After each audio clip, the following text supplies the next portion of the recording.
राजस्थान में पंचायत और नगर निकाय चुनाव की उल्टी गिनती के बीच शिक्षा एवं पंचायत राज मंत्री मदन दिलावर का एक बड़ा बयान सामने आया है। अलवर दौरे पर पहुंचे मंत्री मदन दिलावर ने कहा कि भजनलाल सरकार चुनाव करवाने के लिए पूरी तरह प्रतिबद्ध है, मगर कोर्ट की गाइडलाइन के तहत ओबीसी आयोग की रिपोर्ट मिलना जरूरी है।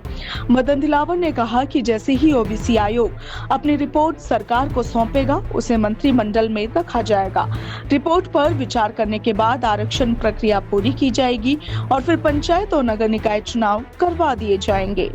मदन दिलावर ने इस दौरान कांग्रेस पर तीखा हमला बोला। उन्होंने कहा कि लोकतंत्र की बात करने वाली कांग्रेस ने ही 1975 में देश में इमरजेंसी लगाकर संविधान का गला घोंटा था, इसलिए भाजपा पर चुनाव टालने का आरोप लगाने का कांग्रेस का कोई नैतिक अधिकार नहीं बनता।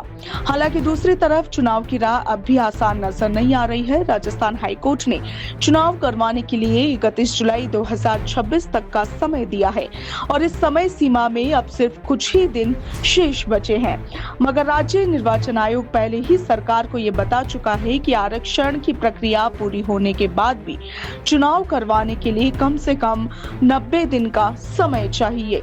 यानी एक तरफ सरकार ओबीसी आयोग की रिपोर्ट का इंतजार कर रही है, तो वहीं दूसरी तरफ हाईकोर्ट की तय समय सीमा तेजी से करीब आ रही है।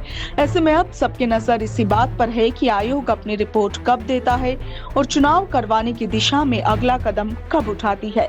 राजस्थान में पंचायत और नगर निकाय चुनावों को लेकर राजनीतिक बयानबाजी तेज हो चुकी है। सरकार चुनाव करवाने का दावा कर रही है, जबकि विपक्ष देरी को लगातार मुद्दा बना रहा है। ऐसे में अब सबसे बड़ा सवाल यही है कि क्या हाईकोर्ट की समय सीमा के भीतर चुनाव की प्रक्रिया शुरू हो पाएगी या फिर मामला एक बार फिर अदालत की चौखट तक पहुंचेगा।